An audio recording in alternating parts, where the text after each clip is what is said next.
Isang araw, may mag-inang sumugod sa tahanan ni Lolo Carpio. Humingi sila ng tulong dahil biktima ng aswang. Malayo pa lang alam na ni Lolo Carpio at ng kanyang apo na may marka ng aswang ang sanggol. Kaagad nilang pinapasok ang mag-ina upang simulan ang gamutan. Dahil sanay si Lolo Carpio sa ganitong panggagamot, mabilis niyang natanggal ang marka ng aswang.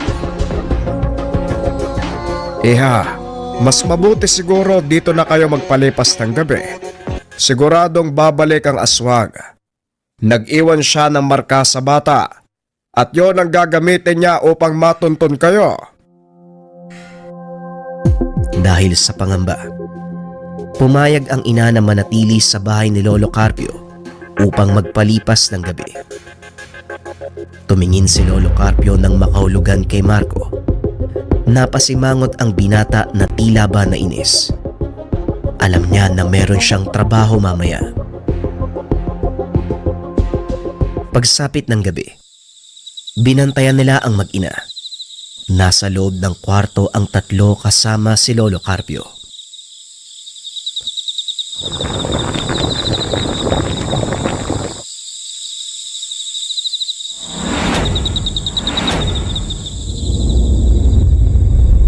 Pakialamero talaga ang matandang yan. Sagabal sa lahat ng plano. Balita ko, malakas daw si Lolo Carpio.